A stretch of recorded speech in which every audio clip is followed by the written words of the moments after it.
So we're here at the Denver Art Museum looking at a landscape photography show.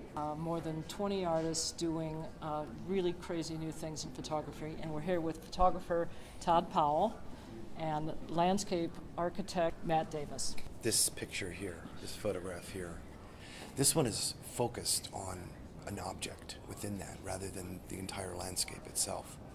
So it pulls itself away from its context and becomes very subjective in how you understand it, because you have to find out what it is to a certain extent. Yeah. If you're not familiar with this form of irrigation and how it is structured and where the water comes from and how the rows are made, which is a backstory from the image itself, from what it actually is displaying, which could be seen as completely figurative. If you take 10 people to a place, they're all going to have an internal lens that's going to interpret what they see. So the landscape is never a fixed, absolute thing. And I think this exhibition kind of explores that, because there's so many interpretations, not just in how the images are created, but the process. And like Todd was saying in the last image, as you move closer to each one of these, something completely different is revealed, and another layer of story is created there. Yeah. And just as a photographer, what do you get from this piece? So I get a lot of things from it. One is I just like the shape of it. I like the finish of it. I like the design and the colors of it.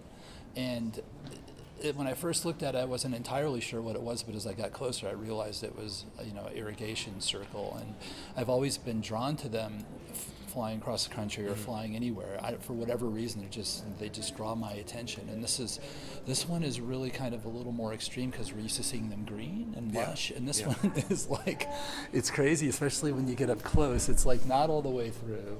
Half of it has been recently plowed or whatever they did there, and part of it looks to me like it's been abandoned. It's man-made landscape. It's not trees and mountains. It's something that we've created as humans, that serves a purpose to feed people. So it's to me it's very deep on many levels. But I'm also quite mystified by why its tone is the way it is. Why is it not green?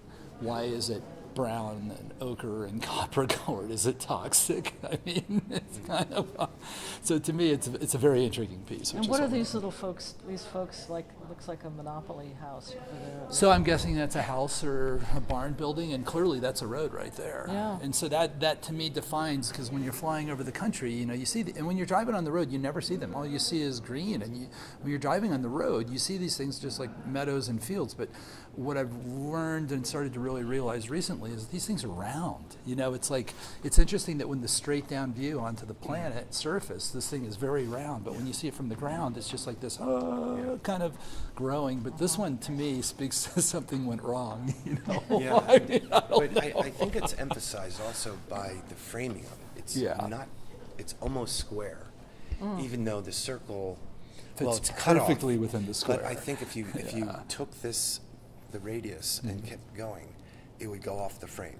Yeah. So that's where the height is larger than the width. Yeah, I guess. So there is a little game here that I think the photographer is playing with, how it's framed, as well as this wood frame. And you could almost, you could think more academically, is this the 40-acre grid that Jefferson laid out across the country? And is this one piece of that circle and a square? But it's off a little bit, because the grid was off a little bit, because the land is not uniform and the earth is not flat.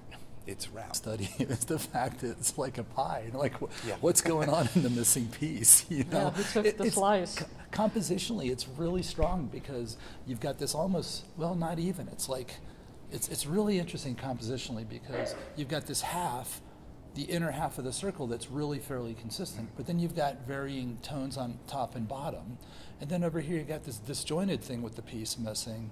I don't know. It's just. I wonder if it's something to do with the actual topography that makes that slice, unable to farm, because there is an object, some sort of bridge or a viaduct across there, and there's a stream that runs through there. So you're seeing this interesting overlay of natural features and natural topography, and then what happens when humans try to rationalize that with this, they put a well in the middle where the water comes out, and they just draw this circumference And it looks with like, the to me, irrigation. the left looks like it's been abandoned. Yeah. The right, like, oh, okay, maybe they're redoing the irrigation or they're planting, but the left is clearly abandoned. And that, to me, is really a mystery. It's maybe less productive. You could read so many, agricultural mysteries in here as well as just It just, the thing as an object. And just as a piece of art, I love the shape and the composition yeah. and the tone and the color. I mean, for me, that coming back to bright shining things. Well, yeah, right. If it could just be somebody's abstract expressionist Painting, Yes. painting, yeah. But that's like that little hint of the house in the upper Yeah, corner. that to me It was is left in there yeah. very purposefully. Very Very purposeful. to purposeful, give yeah. scale and to give, that this is linked into a larger network of roads and houses and farms.